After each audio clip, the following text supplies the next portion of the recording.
Simpang siurnya berita terkait adanya perebutan uang sukses fee yang terjadi pada warga penerima uang ganti rugi lahan terdampak Bendungan Marga 3 di Desa Trisinar, Trimulyo dan Mekarmulyo membuat publik bertanya-tanya dan memunculkan banyak isu yang berkembang di masyarakat dan memicu kerawanan konflik yang berimbas terhadap kondisi Kamtimas yang berpotensi merugikan kepentingan warga.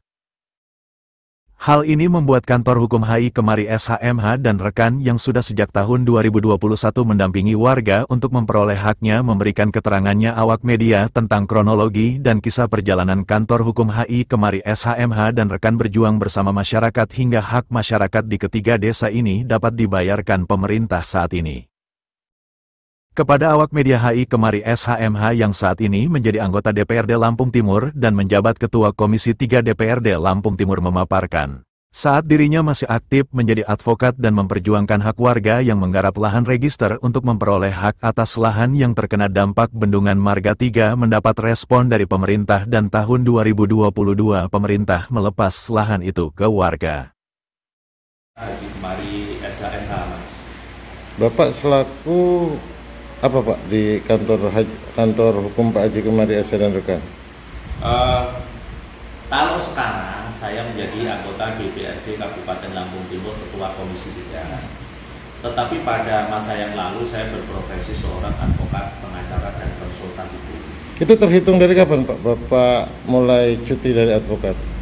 Saya cuti menjadi advokat itu di awal bulan Agustus. Karena saya tinggal tanggal 19 Agustus saya dilantik anggota Dewan. 2024 Pak ya? Ya.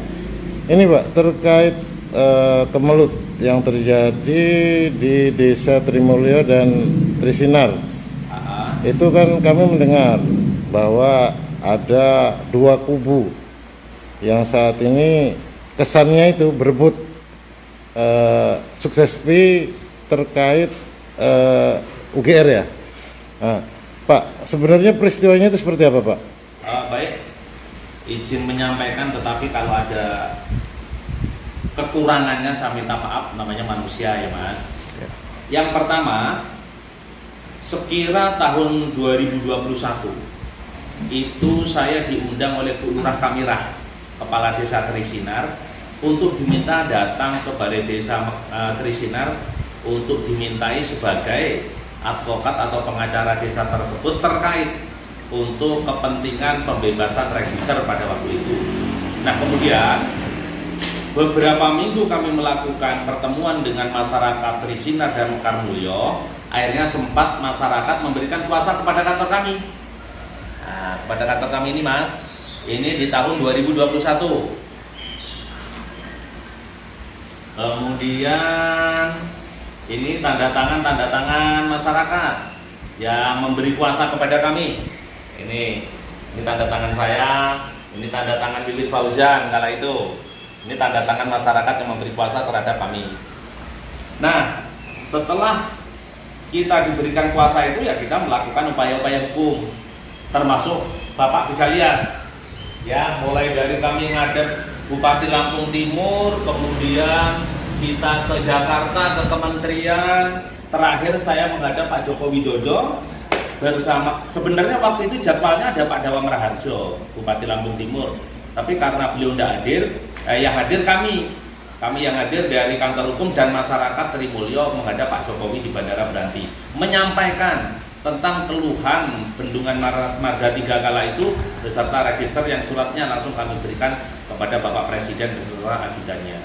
Nah, setelah saya berjalannya waktu, ketemulah dengan Pak Dwi Pujo Prayitno, salah satu dosen hukum negeri di Unila, yang beliau waktu itu juga diundang, yang menurut masyarakat serta Pak Lurah Mekarmulyo di Balai Desa Mekarmulyo, beliau adalah seorang advokat dan pengacara juga. Maka kami bergabunglah tahun 2024, Mas itu Mas wartawan, jadi bergabung. Tetapi register itu Pak, sebenarnya sudah dilepas pada tahun 2022. 2022 Pak? 2022 nih, ya. Ini terlampir nih surat pelepasan registernya. Jadi tahun 2001 kami mendapat kuasa dari masyarakat, terus kami bersuratlah kepada kementerian-kementerian, kepada bupati. Nah, akhirnya terjadilah pelepasan itu di 2022. Tapi sebelum 2022, kementerian itu datang ke desa Trisinar untuk memeriksa kondisi desa dan bentuk hutannya. Akhirnya masyarakat dikumpulkan, diberikan formulir. Kapankah mulai menguasai tanah itu, yang ditanam apa, hasilnya per tahun berapa. Nah dari situlah hasil analisis dari kehutanan bahwa desa itu bukan lagi berbentuk hutan, tapi berbentuk pemukiman. Nah kemudian lepaslah surat pelepasan register tahun 2022 ini. Itu siapa Pak yang berjuang waktu itu sehingga terjadi pelepasan itu Pak? Apa Sewaktu, ada peranan Dwi Pujo nggak di situ? Oh itu belum, Pak Dwi Pujo itu datang bergabung dengan kita itu di per Januari 2024. 2024 itu beliau itu hadir. Waktu itu saya mau dipisahkan dengan pemberi kuasa, tetapi memang sampai sekarang itu kuasa masih ada sama saya dan masyarakat belum pernah mencabut kuasanya. Terkait dengan konflik ini sebenarnya, kalau ada satu kejujuran, orang itu jujur, orang itu mau berbuat sebaik-baiknya, pasti tidak ada konflik. Karena apa? Sesuai dengan aturan hukum, siapakah orang yang berhak menerima kuasa? Undang-undang advokat mengatur, seorang advokat atau pengacara adalah orang yang bukan pegawai negeri, TNI, Polri, juga seorang anggota DPR, artinya orang yang bukan pegawai negeri yang diatur dalam undang-undang advokat itu. Nah, sekarang maka saya dilantik anggota DPR, substitusi sebelum saya dilantik sudah saya berikan. Ini substitusi saya. Sebelum saya dilantik menjadi anggota DPR, saya sudah cuti dan mengajukan surat substitusi kepada pengacara-pengacara saya. Yaitu yang pertama ada Mas Wiwit Fauzan sarjana hukum, ada Meswanto sarjana hukum, ada Pak Murtado sarjana hukum, ada Pak Rofikur Nasib sarjana hukum, magister hukum. Ini orangnya kalau Pak Najib. Nih. Jadi substitusi ini jelas Pak, diatur dalam undang-undang advokat gitu loh. Nah terkait dengan konflik itu pasti nanti ada peristiwa hukum yang bisa dilakukan oleh penegak hukum yang benar. Karena masyarakat ini jangan dibikin gelisah, masyarakat jangan dibikin bingung, masyarakat jangan bikin susah. Karena susahnya masyarakat sudah dari dulu. Saya mendampingi dari tahun 2021 Pak sampai 2024. Jadi saya paham keadaan di sini. Saya harap bagi orang-orang yang tidak punya berkepentingan di dalam persoalan hukum ini, janganlah melibatkan diri yang hanya menakut-nakuti masyarakat. Nah, saya juga mengapresiasi pada Hingga akhirnya warga mendapat UGR atas tanah register di akhir tahun 2024. Saat itu dirinya mendapat kuasa untuk mendampingi warga dari ketiga desa tersebut, dan sejak dirinya dilantik menjadi anggota DPRD Lampung Timur, dan harus cuti dari profesi advokat. HI Kemari SHMH memberikan kuasa substitusi kepada Wiwit Fauzan SH, Mutado SH, Meswanto SH dan Rafikun Najib SHMH, untuk melakukan pendampingan hukum dan menerima sukses fee dari warga sesuai isi surat kesepakatan kerja bersama antara warga dan kantor hukum HI Kemari SHMH dan rekan. Terkait kekisruhan saat ini yang terjadi saat ini menurutnya berawal dari kemunculan seseorang yang mengaku sebagai seorang advokat berinisial DP. Yang belakangan ini diketahui adalah seorang PNS dan menjadi dosen di Fakultas Hukum Unila. Kemampuan bicara yang luar biasa membuat warga dan HI Kemari SHMH terkecoh dan menerima DP bersama HI Kemari SHMH bersama-sama menjadi kuasa hukum warga. Namun semuanya terbongkar saat termin 1 pencairan UGR warga dengan manuvernya DP berhasil menguasai sukses fee untuk kuasa hukum senilai 3,4 miliar dan kembali berusaha menguasai sukses fee di termin berikutnya. Pak Rajio, ya, dapat ganti rugi? Ya. Berapa Pak? Cuman Satu bidang? Satu bidang. Satu bidang, nilainya Pak? Yang lainnya belum cair. 243.000 juta. 2.043.000. Nilai ganti ruginya? Iya. Luasnya cuma 44 meter. Oh, terus tadi ada yang datang siapa? Dwi, Pak. Anaknya Pak Dwi Pujo. Siapa namanya? Mas Bayu. Bayu. Tujuannya Pak? Minta 15%. 15% dari UGR tanah. Dasarnya apa itu Pak? Biasanya kemarin kan katanya yang ngurus dia. Oh, yang ngurus apa itu? Ngurus supaya lemah dibayar gitu. Supaya dibayar. Itu katanya ngurus Bayu. Selama ini sampai pernah ketemu dengan Bayu? Nggak pernah. Belum pernah. Lah kok bisa diurus Pak Bayu? Dulunya diurus bapaknya Pak Dwi Pujo. Pak Dwi Pujo. Iya. Sampai pernah ketemu Pak Dwi Pujo? Pernah. Apa katanya waktu itu? Katanya ya yang ngurus. Oh. Katanya supaya tanah itu dicairkan gitu, dibayar. Jadi kalau tidak diurus beliau tidak cair? Iya. Oh. Itu yang udah cair berapa bidang sampai? 2 bidang. 2 bidang. Berapa nilainya masing-masing Pak? Yang pertama satu setor sekitar 46 juta. 46 juta ke Pak Dwi Dwi. Pujo. Dwi Pujo? Sudah transfer itu? Sudah. Ingat tanggal bulannya? Tanggal apa sih? Ada kwitansi apa enggak? Ada. Ada. Ah, bisa kita lihat Pak. Ini mohon maaf nih Pak, Ya. kalau nggak bayar 15% itu apa sanksinya? Ya katanya kena hukum gitu, Oh, karena ada jadi- perjanjian gitu. Jadi kalau sampai nggak dibayar bisa kena hukum. Hukum di penjara gitu Pak? Ya nggak tahu aku. Oh, itu yang bicara siapa Pak? Ya kan ada data-data itu loh, Pak. Enggak, yang Yang bicara bicara seperti itu waktu itu siapa? Yang karena Waktu- ada perjanjian kita Ah. gitu loh. Waktu datang minta yang 46 juta itu kalau nggak dibayar ada dampak hukumnya gitu aja. Ya, Yang bicara Pak waktu itu? siapa itu lupa aku, Pak. Pokja bukan? Bukan. Oh, Ini ya kuitansinya. kwitansinya ini. Ya, Kwitansi. Pak, pembayaran waktu kemarin. Waktu yang kemarin, bukan Ini- hari ini. nilainya 44 juta ini Pak ya? Iya. 44 juta. Ha. Makasih banyak nih Bapak. Mas Ha. Bapak ini dari mana ini? Kami mewakili masyarakat. Pemilik tanah ek kawasan. Menyatakan. Tidak pernah. Mencabut surat kuasa.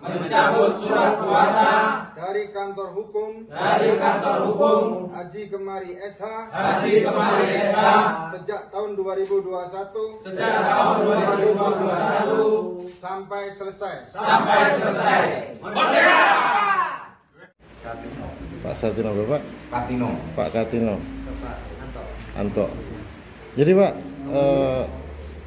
beberapa hari ini kan di Desa Trimulyo ini ada kemelut lah. Artinya ada pihak-pihak yang datang ke rumah-rumah. Itu siapa mereka Pak? Nggak kenal. Nggak kenal. Kurang paham. Terus mengenalkan diri sebagai siapa mereka Pak? Katanya aku pernah wartawan. Wartawan. Katanya. Wartawan. Yang datang itu? Tujuannya Pak? Minta itu loh ganti rugi 15% loh. Yang sosialisasi katanya bahasanya. Tapi Bapak tahu nggak namanya orang itu siapa? Nggak tahu. Kalau Bapak Nggak kenal. nggak kenal. Datangnya jam berapa itu Pak? Kurang lebih jam 4. Jam 4 sore. Jam 4. Ya mereka menjelaskan dari mananya tidak. Nggak. Nggak menjelaskan dari mana, cuman mau sosialisasi apa bendungannya dan cairan Uang ganti rugi. cairannya itu, ya. Sosialisasinya bentuknya seperti apa Pak? Kalau itu saya juga kurang paham. Oh jadi itu ditolak atau gimana? Tolak. Ditolak. Iya. Oh. Tapi sampai tidak kenal dengan mereka. Tidak kenal. Menyebut nama nggak mereka Pak? Enggak. Enggak. Yang dibawa mereka? Yang kenalin itu loh, yang bawa itu loh tadi sampai rumah Minang yang kenalin. Oh yang kenal Pak Mingan. Iya. Oh. Selain itu nggak kenal. Selain itu nggak kenal. Tapi mereka nggak ngomongin itu apa saya datang tujuannya ini apa gitu nggak ada. Maksudnya dia itu kan minta itu loh kan 15% itu katanya. Tapi kan aku belum punya duit. Itu belum kok. Oh, belum dibayar. Nah, Belum dibayar. kok minta.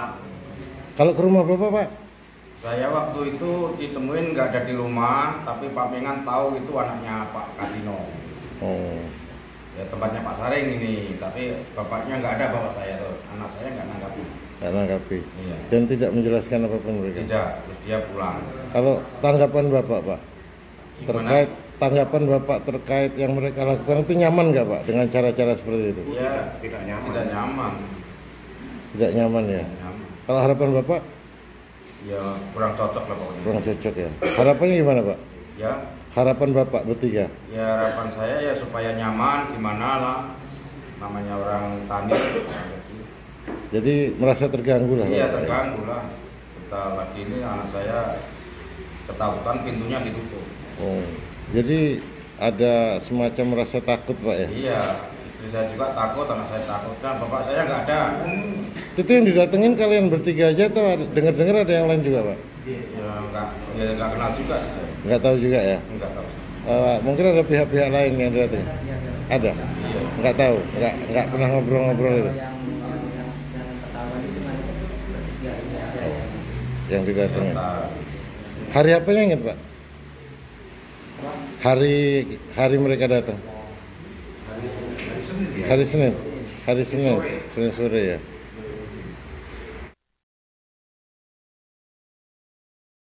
Dengan mengerahkan preman dan oknum LSM guna menekan warga membayar ke kubu DP melalui anaknya BTP yang berprofesi sebagai advokat yang dengan intern didampingi preman-premannya mendatangi warga penerima UGR dan menakut-nakuti warga dengan berbagai dalih agar warga membayar sukses fee ke mereka. Hal ini membuat para advokat yang menjadi substitusi HI Kemari SHMH gerah dan melakukan perlawanan dengan melakukan pendekatan ke warga untuk tidak takut dan tetap bersama-sama melawan segala intimidasi dan tekanan dari kubu DPCS yang dengan segala cara berusaha menguasai uang sukses fee warga. Kepada kejaksaan yang mana orang-orang yang telah terlibat di dalam perbuatan yang melawan hukum sudah ada yang diadili. Itu sudah jadi contoh. Mari kita orang-orang hukum ini memberi contoh kepada masyarakat yang baik dan benar. Saya kira seperti itu Mas. Sepanjang yang Bapak tahu, Dwi Pujo itu seorang pengacara atau apa Pak? Kalau tadinya saya percaya beliau seorang pengacara ya, karena waktu ketemu dengan saya di balai desa itu mereka dimintai sebagai kuasa kok. Kuasa hukum? Kuasa hukum. Tapi belakangan memang saya dengar informasi beliau menjadi dosen resmi dan dosen negeri PNS itu di Unila, di Universitas Lampung. Di fakultas apa dia Pak? Ya? Di fakultas apa? Di Fakultas Hukum. Fakultas Hukum. Nah, saya dengar seperti itu sih. Yang sepanjang Bapak tahu, Bapak kan seorang advokat. Bolehkah dia itu menjadi advokat secara hukum Pak? Nah, ini harus kita kembali kepada undang-undang.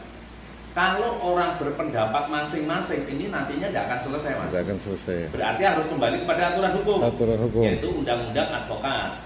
Nah, di undang-undang advokat sudah diatur orang yang boleh berprofesi menjadi seorang advokat atau pengacara diatur dalam undang-undang itu. Di antaranya bukan pegawai negeri, TNI, Polri ataupun DPRD yang sudah dilantik. Di situ sudah bisa kita nilaikan. Ayo kita browsing bareng-bareng bagaimana aturan advokat itu.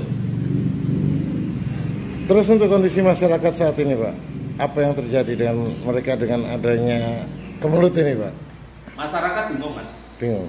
Maka wajar kiranya ada satu prediksi dari Polri, ada yang melakukan intimidasi atau kayak mana. Nah, contohnya ini Mas Dwi ini kan anggota ataupun staf hukum nih. Ketika dimintai untuk datang di rumahnya Mas Ari Trimulyo, di sana dia diintimidasi nih, seolah-olah akhirnya dibawa ke polsek, dilaporin penipuan. Pengacara-pengacara substitusi saya dilaporkan penipuan.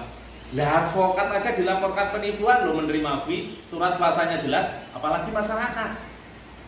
Masyarakat betul-betul saat ini tidak nyaman dengan kehadiran orang-orang luar daerah yang mendatangi setiap kakak dan sedikit memberikan tekanan-tekanan. Siapa mereka itu Pak?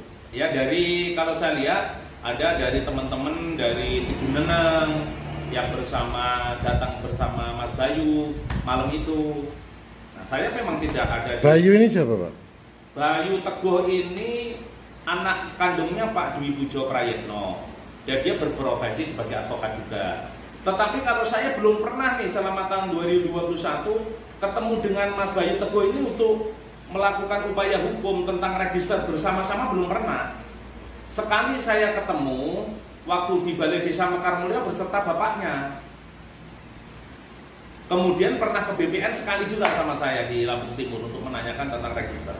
Hanya itu pun di tahun 2024. Tapi nama dia di kuasa ada Pak? Nama dia di kuasa ada? Tidak ada Pak? Tidak ada nama dia berarti? Nah, kalau kuasa ini saya belum paham itu. Ada nggak kuasa dia itu dari masyarakat yang penuh loh ya? Ya. Saya belum tahu. Kalau kami ini sudah jelas nih ada kuasanya nih. dari masyarakat mulai tahun 2021 udah ada. Ada hal lain yang ingin disampaikan, Pak? Harapannya atau apa? Saya kira berdamailah dengan hati, berbuatlah yang jujur. Kalau nawa itunya bismillah membela rakyat, jangan sengsarakan rakyat. Jangan karena sebuah dana, sebuah uang, akhirnya gelap mata melakukan tindakan-tindakan yang melawan hukum.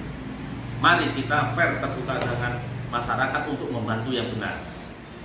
Terima kasih, itu aja Mas. Untuk substitusi ada tambahan nggak, Pak? Saya tambah dari kuasa substitusi, dan memang benar dari kantor Pak Haji Komari telah mensubstitusikan kepada beberapa pengacara yang telah disebutkan tadi, dan itu resmi adanya dan sampai saat ini seperti ini sudah. Mungkin cukup dari saya. Oke, terima kasih. Saat ditanyakan upaya apa saja yang sudah dilakukan Meswanto dan Najib, advokat yang menjadi substitusi HI Kemari SHMH memaparkan bahwa saat ini tim kuasa hukum terus memberikan pendampingan hukum dan bersama warga akan melakukan perlawanan terhadap upaya intimidasi dan tekanan dengan berkedok sosialisasi yang dilakukan tim DPCS melalui anaknya BTP.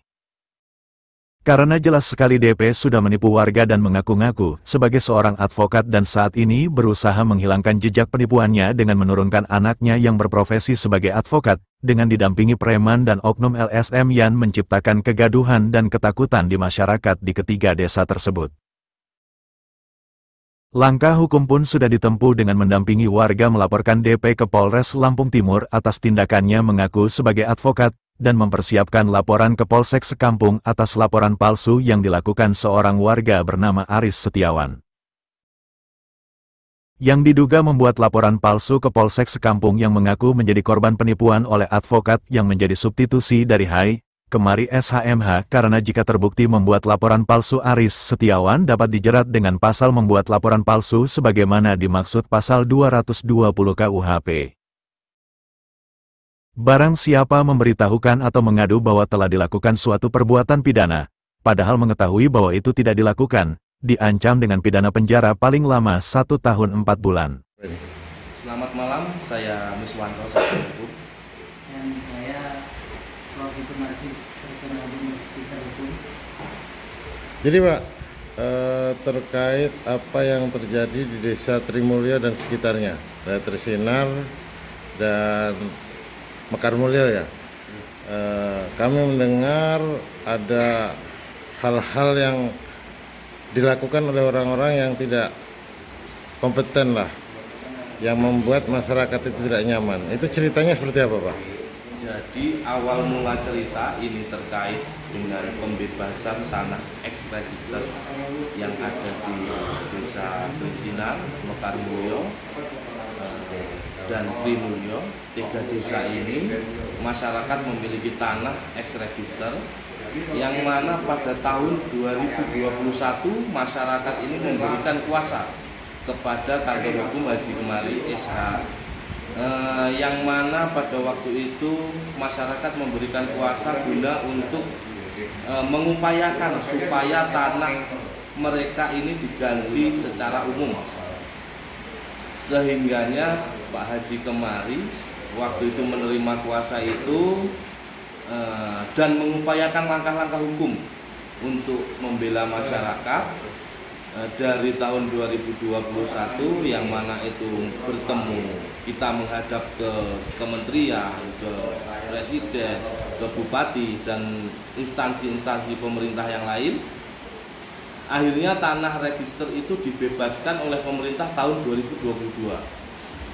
Nah, setelah itu masih panjang perjalanan, yang mana proses pergantian ganti rugi itu terhambat karena adanya pemeriksaan yang dilakukan oleh tim dari Polres Lampung Timur dan Krimsus Polda Lampung, sehingga terhambatlah proses pembayaran ganti rugi tanah register itu, yang alhamdulillah masyarakat telah menerima saat ini tahun 2024 yang dimulai dari 2 bulan ini sudah mulai pencairan yang tanah register, sehingga upaya-upaya yang telah dilakukan oleh kantor hukum Haji Kemari ini alhamdulillah sesuai dengan harapan masyarakat.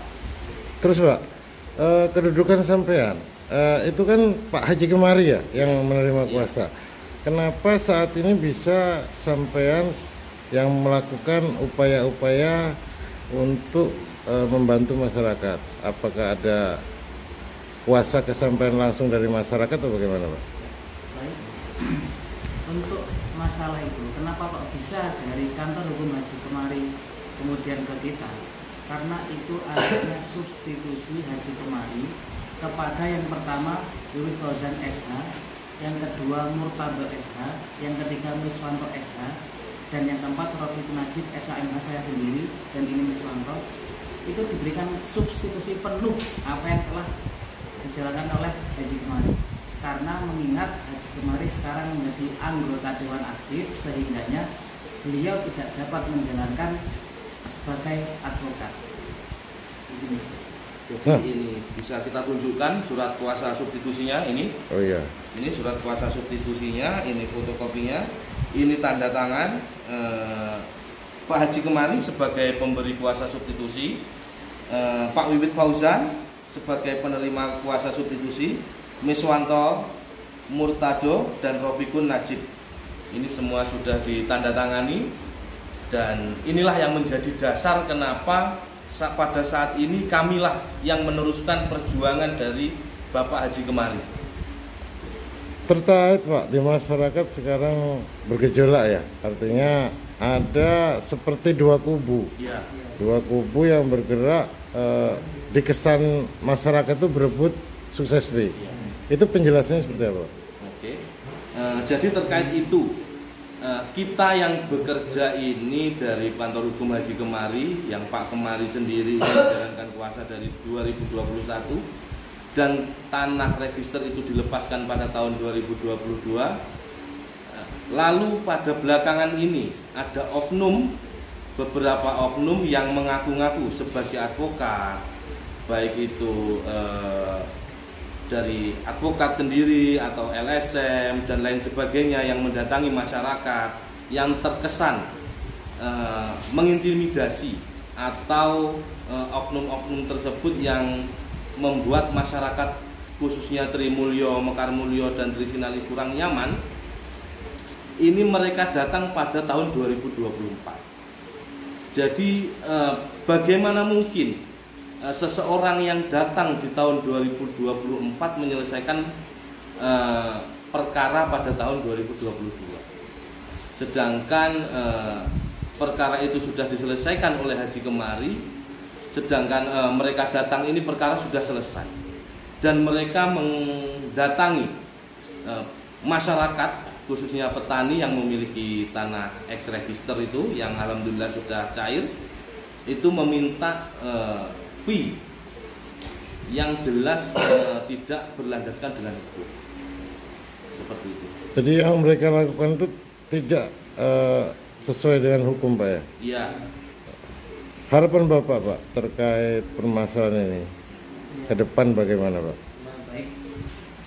Karena kami yang sudah kami sebutkan sebagai kuasa substitusi ini, kami berhak penuh untuk membela masyarakat Trimulyo, Mekarmulyo, dan Trisinar apabila nanti oknum-oknum yang tidak bertanggung jawab mendatangi warga-warga dan dengan cara intimidasi dia meminta fee 15%. Dan dari kantor hukum yang telah disubstitusikan kepada kantor kami itu siap menjadi garda terdepan membela masyarakat Trimulyo, Mekarmulyo, dan Trisinar. Oke, makasih Pak. Tim advokat juga sudah melakukan koordinasi dengan pemerintah desa dan tokoh masyarakat untuk bersama-sama melawan siapapun yang datang untuk mengganggu ketertiban dan keamanan masyarakat di ketiga desa tersebut. Tim Liputan Lantai News TV melapor.